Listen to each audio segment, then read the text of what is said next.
आपल्या स्वादिष्ट किचन मध्ये सर्वांचे स्वागत आहे। आज आपण बघतो आहे मुगाच्या डाळीची आमटी। ही प्रोटीन युक्त रेसिपी आहे।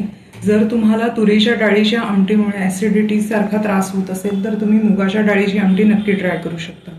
तर त्यासाठी लागणारे साहित्य प्रथम आपण बघूया। इथे शिजवलेली मुगाची डाळ आहे।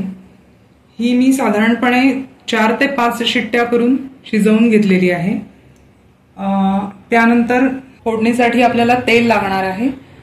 मोहरी, जिरं, हिंग, हळद, तिखट, हा गोडा मसाला आहे। चवीप्रमाणे मीठ, आमसूल इथे मी 2 घेतलेले स्वच्छ धुवून आमसूल घेतलेली आहे। मिरची, कढीपत्ता, गूळ, ओलं खोबरं खरवडून घेतलेलं आहे आणि इथे बारीक चिरलेली कोथिंबीर। आणि नंतर कन्सिस्टन्सी तुम्हाला जशी ठेवायची आहे त्याप्रमाणे तुम्हाला इथे पाणी घ्यायचं आहे। आता आपण प्रत्यक्ष कृतीला सुरुवात करूया। इथे मी 2 पळ्या तेल घेतेय।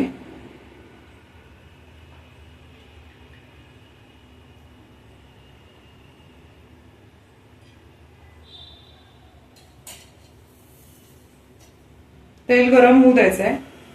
तोपर्यंत आपण ही डाळ आहे ही व्यवस्थित घोटून घेऊया।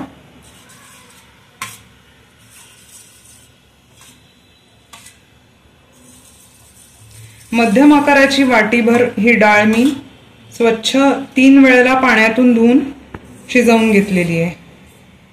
घरामध्ये जितक्या व्यक्ती त्याप्रमाणे ते प्रमाण तुम्हाला घ्यायचं आहे। ही व्यवस्थित घोटली गेलेली आहे। आता इकडे आपण मोहरी, जिरं व्यवस्थित तडतडून द्यायचंय। आता यात मी हिंग घालते, हळद,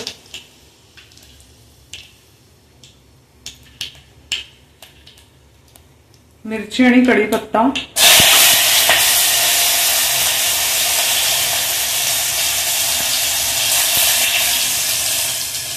आणि नंतर याच्यामध्ये ही डाळ आपल्याला घालून द्यायची आहे।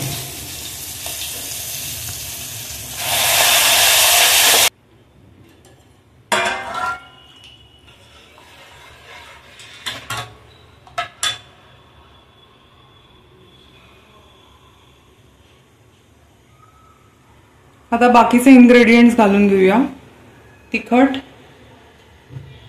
फोडणीला मिरच्या घेतलेल्या आहेत त्याप्रमाणे तुम्हाला इथे तिखट कमी जास्त घ्यायचंय। गोडा मसाला,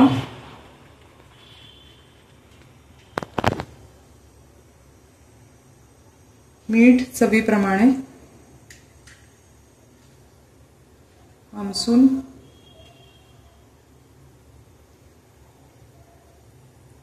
आणि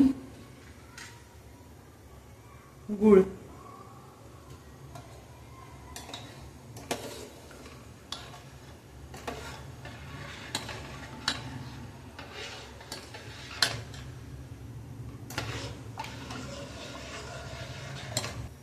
आमटीला आता चांगल्या 2 उकळ्या काढून घ्यायच्या आहेत म्हणजे सगळे इन्ग्रेडियंट्स त्याच्यामध्ये व्यवस्थित मिक्स होतील। आता इथे तुम्ही पाहू शकता आमटीला उकळी यायला सुरुवात झालेली आहे। आता ह्याच्यामध्ये मी खोबरं ऍड करते।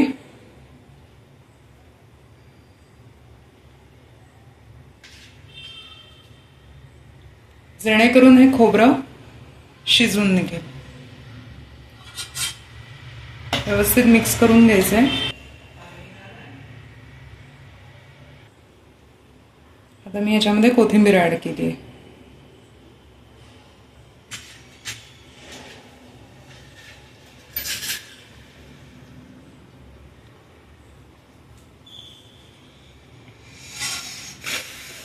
व्यवस्थित ढवळून घ्यायची आमटी।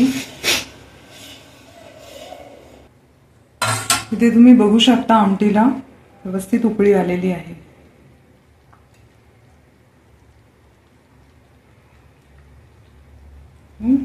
गॅस मी बंद करते।